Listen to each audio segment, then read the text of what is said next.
Welcome to Empowered to Grow, the podcast. I am your host, Hanan El-Basha. Hello, everyone, and welcome to a new episode of Empowered to Grow in Business live podcast. This season, as I said, I'm tapping into all my friends and the people I respect and appreciate and who have a lot to say, even though they only get to say it in 30 minutes. Yet, this is one of those episodes where I've got a very close friend of mine who, disclaimer, I'm a co-host on his show, 60 Minutes Business in Arabic. But Bassem Kadry is, he's a seasoned expert. He knows all about startups, 25 plus years, a lot of experience and a lot of trials. Let's call them that, because he put an expression that I'm not going to be sharing. But today he gets to be the guest. So welcome, Bassem. Welcome, Hanan. I'm excited. Thank you. I know you're all about startups, and I know that you've had your part, but also that you support a lot of startups in multiple ecosystems. I know you're based in the States right now, but your work actually crosses a lot of borders. Tell us a little bit about yourself first before we dive into today's topic. Absolutely. First of all, I would like to thank you for having me today, because My pleasure. It's exciting that you're my co-host and I'm hosting another show, and then I'm really very excited for that. I'm Bassem Kadry, just a disclaimer to make it that, and that the startup, I call myself the startup whisper, who whispers in startups' ears. Yes. And that makes me, in a way or another, the guy that turns crazy ideas into business ventures. Or you can just say it in another word, that I'm the magician, okay? That plays that magic. But I don't play with rabbits. I just play with the strategic acumen, putting this together. So few rabbits, more strategic acumen, that we can call it that way. I love that. Getting into this, I play with reverse startup approach. And as you know me well, Hanan, I always see everything upside down. So I start everything from winding it up from the end to the start. It's just make it simple, like you are just watching a movie and I'm just winding it up very slowly backwards to get you the spoily part of the movie. That would be it.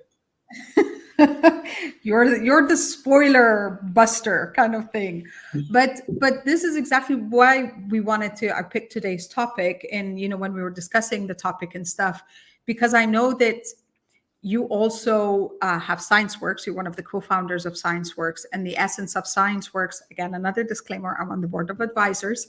But the essence of it is about commercializing IPs. It's about turning those ideas that could be, for some people, oh my God, this is so big or this is so crazy, into, no, this could be a business venture.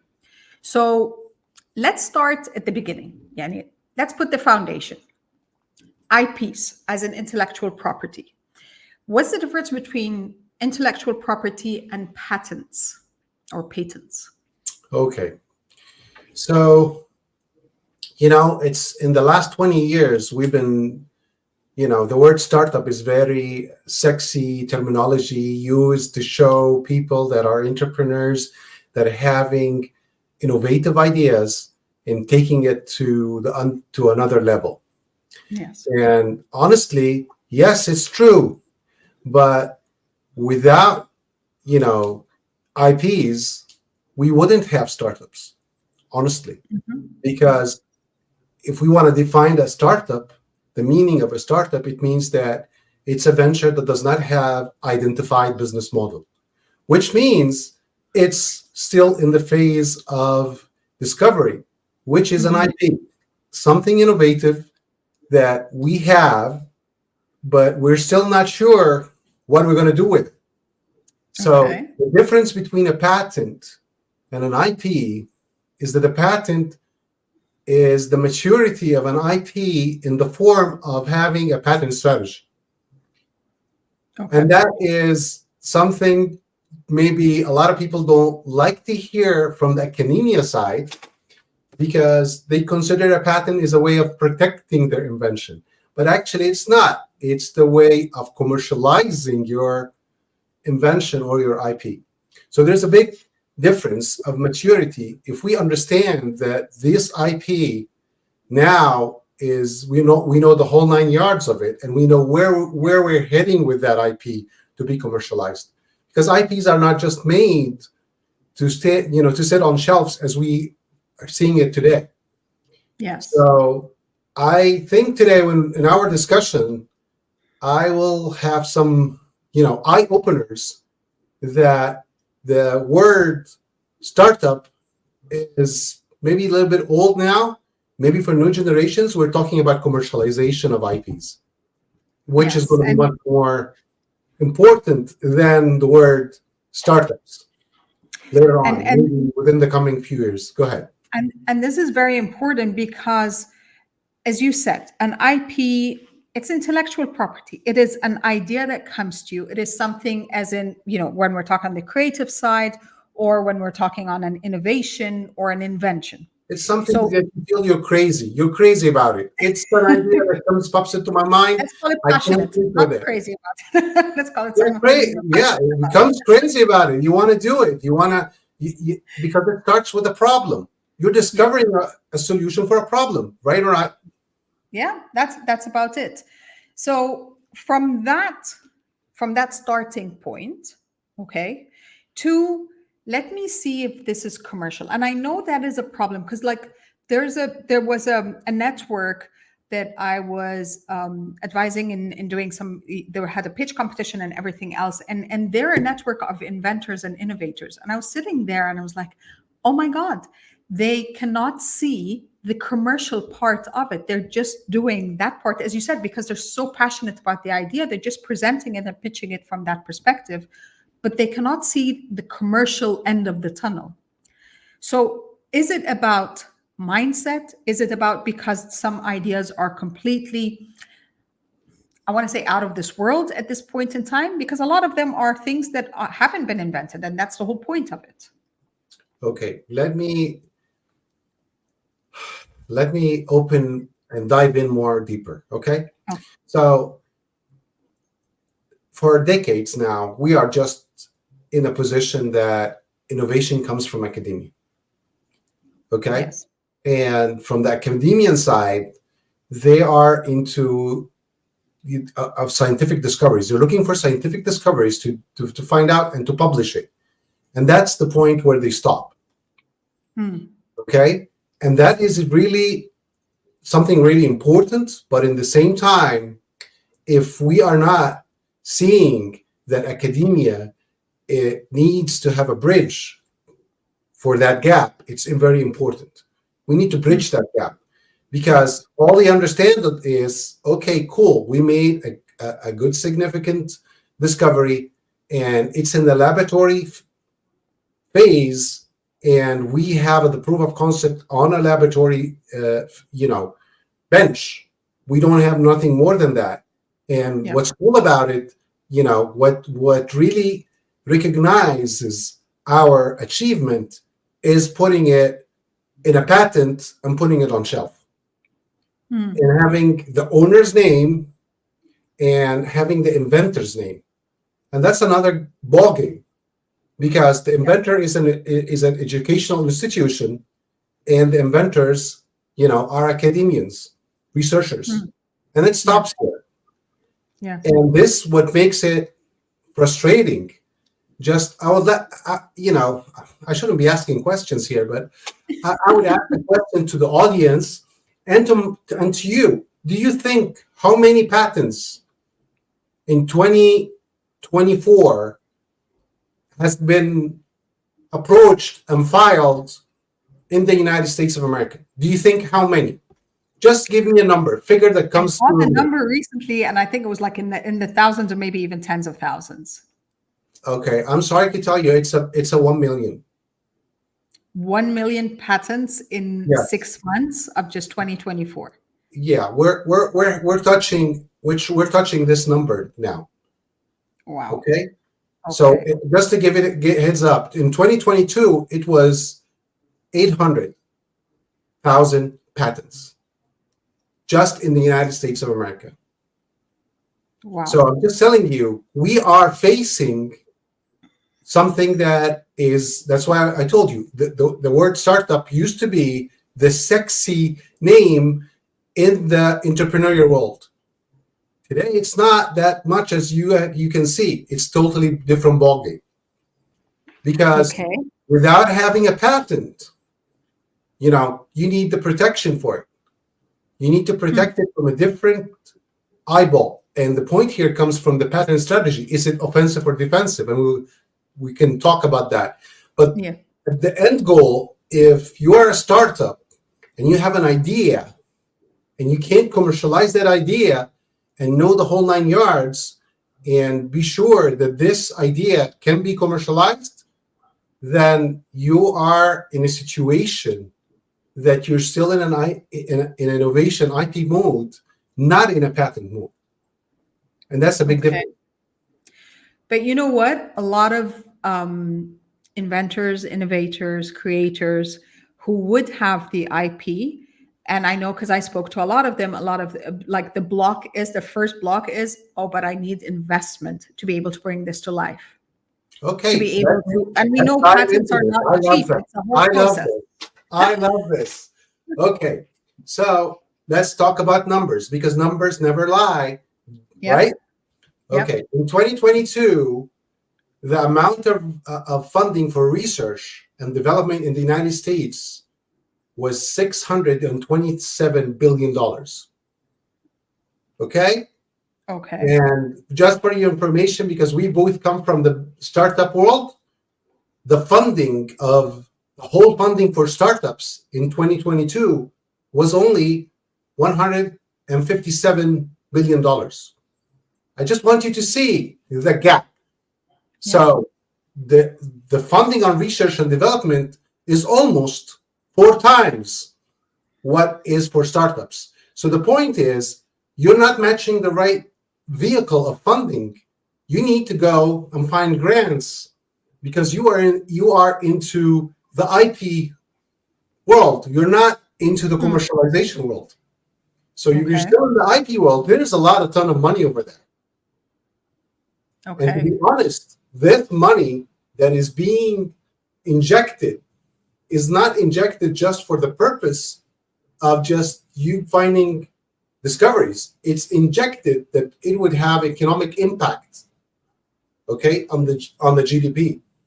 So just for your information, the United States is a 3x from that amount to the amount that we can find that would really go back to, to the society, which is we call the social return on investment.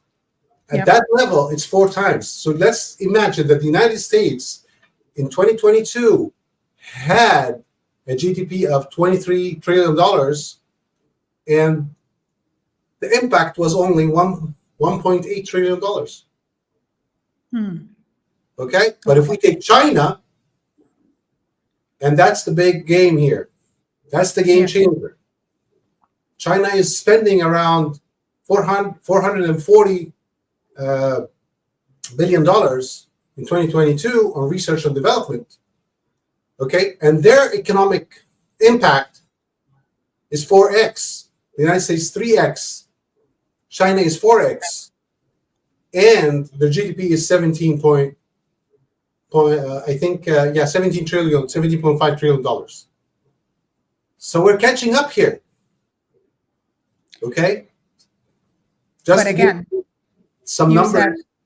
That the R&D, that if there is that much of a budget for R&D, and I know like even in the Middle East, there are a lot of budgets for R&D, but between the research and development and between the commercialization, that's where the inventors, innovators, creators, this is where ScienceWorks stands here. This is where ScienceWorks stands here. This is the bridging the gap.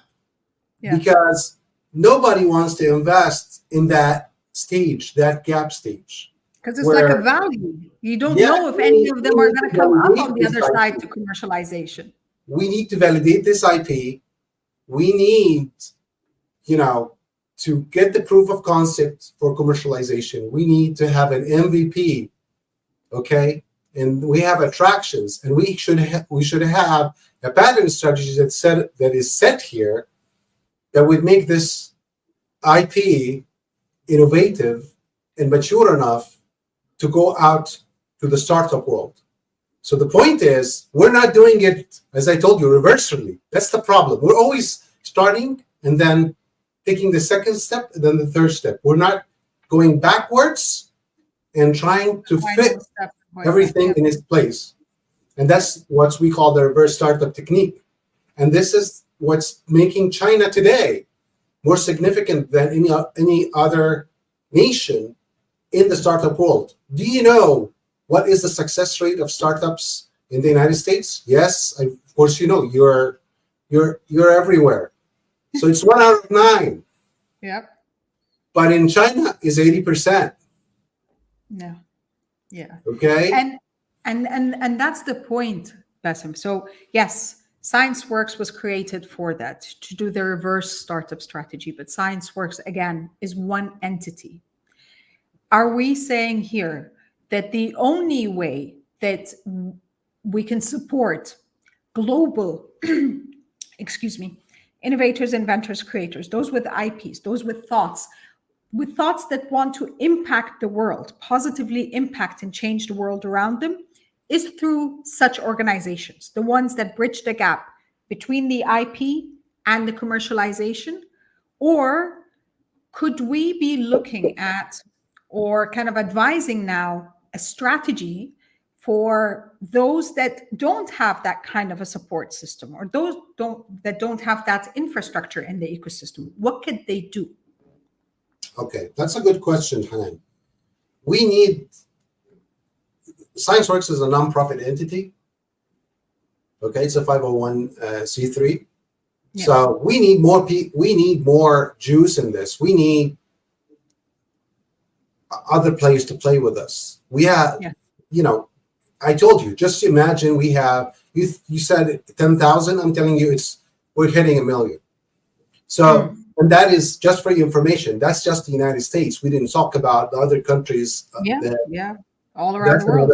Ball game. And this is where what we're trying to do here is that we are thinking in a way of localization is the new globalization, but with no borders for talents.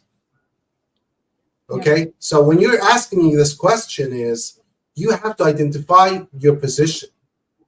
Is it just an idea that needs to be business designed and to be understand that this could be commercialized or not before you put your hands in? And this is what we're trying to say, because historically and theoretically, there is a success rate for commercialization. But honestly, the practice of it is not the reality that we should have today.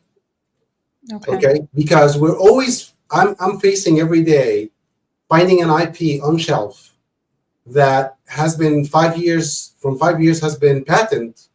And when we look into it, the issue is the patent is closed. It's not open for, I can't commercialize that IP. The strategy behind it is not set because there's no business design into that IP. There's no licensing. There is no, different types of applications that we can license. So we find ourselves into, we're shooting ourselves in the foot. We're paying for innovation. We're paying for IPs. We're paying for scientific discoveries. And at the end, we're locking it into a patent that is not applicable to be commercialized. But and there is no way to rectify that. We can't rectify a patent that's already closed. Yes, of course. That's why we're crazy people. We come here to do that job. We come to fix things. We can stand in the fire and play this combat. But really, honestly, what we should be also doing is that we're giving the awareness for founders and for innovators. Okay. Yes, you can go and discover this, but there should be a success rate of commercialization in what you're trying to do here, because you shouldn't get funded without having that success rate before. It should be part of your, TRL, which is the technology readiness level. So you should have, when we evaluate your IP, this should be part of your TRL. We should know this could be commercialized or not. But the problem is startups, when they work in this, they don't take this methodology. They take their invention or take their idea and just go and dive in and hit themselves into the big ocean, where they think they can swim. And the reality is, they're drawn. Okay. We can't So, find them. so now, from what you're saying, we're looking at identifying multiple parties that are responsible for commercializing IPs. Starts with the person themselves, the founder, the innovator, inventor, creator of the idea. We have then the infrastructure within the ecosystem to be able to support that. That could be the investment opportunities, that could be the exposure and the enlightenment of the patent strategy and the kind of the direction. And then we have the third party, which are those that do chaperone the research and development part. They're the ones that fund the universities, the incubators, and all of this, that need to be involved and seeing the end line, like kind of the commercialization. Yes, in education institution, the TTO, the tech transfer office, is part of that game. Okay. But it's not enough. But what I'm saying is, today, what we need to identify, let's imagine that we have a triangle, and it has three sides. One of the sides is the IP. The other side is, the way of the commercializing, which is what we need as a reverse startup. And the third one would be the patent strategies that you're going to apply. So you have to have this triangle to understand where you're standing, to identify your position. So your position, first you have to go and see if your IP is really a valid IP from the scientific point. Then you have to identify and see from, the patent strategy, where you're heading. And this is going to be from the business design and the commercializing side.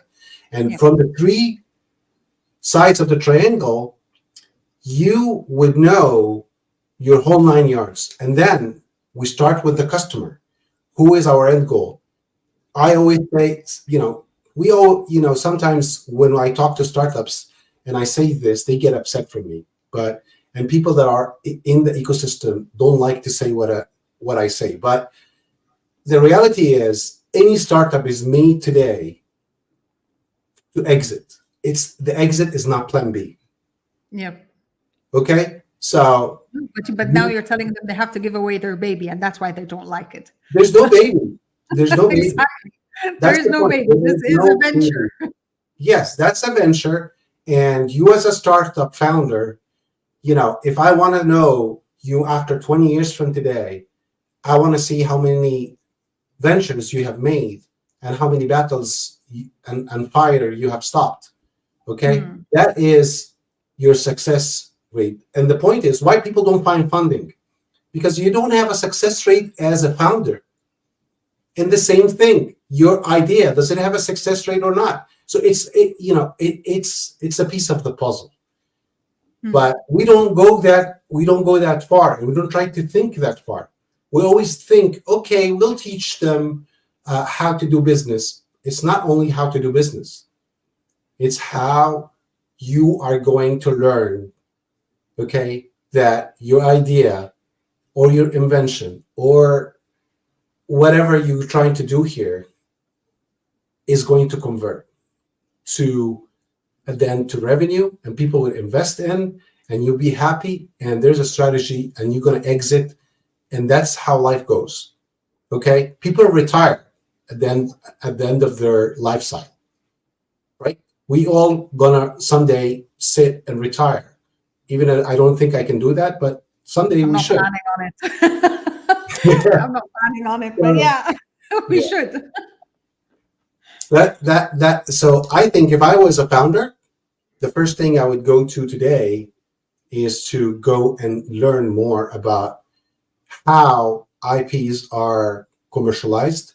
I would learn about how can I get the right funding for this, at this stage, and learn more, because there's a lot of money out there for grants. Yeah. Okay. And as we always say in 2024, the cost of money through VCs is the most expensive cost of funding you will ever see. So if But you're in that that's the stage, point, you think Bassem. about it. Go ahead. That's really important that you brought that up. And that's the diversity of funding options that are available, especially in the field of science and research and development and all of this, that is not necessarily an angel investor or a VC or the typical things. You have the grants, you have the funds that are government subsidized or government offered or semi-governmental. You have specialized funds that are specific to a certain field or sector. So there are multiple options that There is people don't think governmental and about because non-governmental. they're, pardon. There is governmental and non-governmental. Yeah, There's exactly. corporate. Yeah. And that's the point. Again, going back to what you said, that startup is the sexy term, and the startups get the big checks with a lot of numbers and a lot of headlines and stuff. And that's might not necessarily be fitting for you. So going back again to finding what do you want, but more importantly, what works for you. Absolutely. And you said something that's, you know me, I'm a big mouth. I don't stop talking. And the point is, there's no big check, by the way. Yeah. Okay. And if you think that money, I see a lot of startups are just getting checks and taking pictures with the check, or just taking pictures like that in black and white. Come on. When you get funded, isn't success. This is liability. Exactly. Okay. And You shouldn't responsibility. be that happy, Yeah. because you been diluted. You now are working for someone else that requires from you, a checklist that you should be doing. Okay. So go to the second level. So don't be that happy with the big check. Be Yeah. happy to find alternative sources of funding that Yeah. can help you discover your scientific discovery. Okay. Okay. And be ready to be commercialized in the proper way, and to be ready for the market. And because out there, I just see people, I'm really happy, I'm talking to this VC, I'm talking to that. Come on, guys. These are money guys. They smile to you, yes, but you're going to sign, and you know what you're going to sign on. So be But ready. it's their job. Again, it's that business. That's the business model of the VCs, that they give you money I and they understand. expect you to I'm return not it. against, I'm not against VCs. Yeah. I'm just, Hanan, we've been, I failed more than I succeeded. Okay. Same I here. have seen the hard, the days The that are, hard-earned lessons. Yep. dark days, and I know how it looks and how it's painful. So try to do it the right way, and stop trying to try to jump steps. There's no secret sauce in startups. There's no playbook, but there is something else. There is discipline. If you have the discipline and the persistence, and you are ready to learn, and you are ready to build and to explore, and then explore and explode, then you're an entrepreneur. I But love that. you're not here for the music. Yep. Yep. You know what I You're mean? here to dance and to see how that works. The half hour is over, but I know that we could be talking for a couple more hours because we usually do. Yeah. But before I wrap up with you, I'm going to ask you a question I ask everyone. So the show is called Empowered to Grow. And this season was more focused on empowered to grow in business. How does this phrase, empowered to grow, resonate with you? You know, I think if I say anything about the empowerment to grow is the maturity. So when the point is how mature you are going to be and what level of maturity you are in, every day you're into that curve of empowering, to be empowered, and then to grow. The point is, when I read the word empowerment to grow, I always tell myself, and I tell everybody who's listening to this podcast, and to all my friends that are listening to me now, and startups, guys, when we dream, the dream, when it comes true, it comes at least 10x of our dream. So if you're not mature enough to, be ready for that dream, then you're not growing.